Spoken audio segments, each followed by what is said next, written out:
गुमशुदा शांति का राज। राहुल एक सॉफ्टवेयर इंजीनियर था। उसने हाल ही में शहर में एक नया फ्लैट खरीदा। घर सुंदर था, आधुनिक इंटीरियर से सजा हुआ, लेकिन एक चीज की कमी थी, उस घर में पूजा का कमरा नहीं था। शुरू में राहुल को लगा कि ये कोई बड़ी बात नहीं है। उसने सोचा, आजकल किसके पास इतना समय है रोज पूजा करने का, बस मन साफ होना चाहिए। लेकिन धीरे धीरे घर का माहौल बदलने लगा। एक तनाव और झगड़े। राहुल और उसकी पत्नी स्नेहा अक्सर छोटी छोटी बातों पर झगड़ने लगे।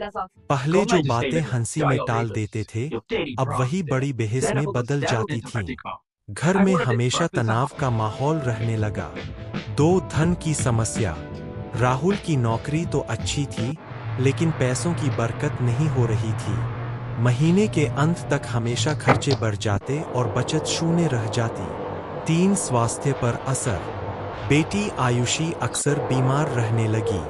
डॉक्टर कहते सब ठीक है, लेकिन कमजोरी और थकान बनी रहती। 4, मानसिक बेचैनी। राहुल को अक्सर नींद नहीं आती। रात भर करवटें बदलता रहता और बिना वजह चिंता करता। एक दिन उनकी पड़ोसी आशा आंटी घर आईं। उन्होंने गौर किया कि पूरे फ्लैट में कहीं पूजा घर या मंदिर नहीं है। उन्होंने कहा, बेटा, वास्तुशास्त्र के अनुसार घर में पूजा का स्थान न होना मानो घर की आत्मा अधूरी हो। यही कारण है कि घर में शांति, बरकत और सकारात्मक ऊर्जा टिक नहीं पा रही। आशा आंटी ने समझाया कि पूजा घर उत्तर पूर्व, ईशान कोण में बनाना सबसे शुभ माना जाता है। वहां दीपक जलाने और भगवान की प्रतिमा रखने से घर में सकारात्मक ऊर्जा फैलती है। परिवर्तन की शुरुआत। राहुल और स्नेहा ने उसी दिन निर्णय लिया कि भले ही घर छोटा है, लेकिन वे उत्तर पूर्व दिशा में एक छोटा सा पूजा कोना बनाएंगे। उन्होंने लकड़ी की छोटी सी अलमारी खरीदी, उसमें भगवान की प्रतिमाएं रखीं और रोज सुबह एक दिया जलाना शुरू किया। धीरे धीरे चमत्कार जैसा बदलाव आने लगा।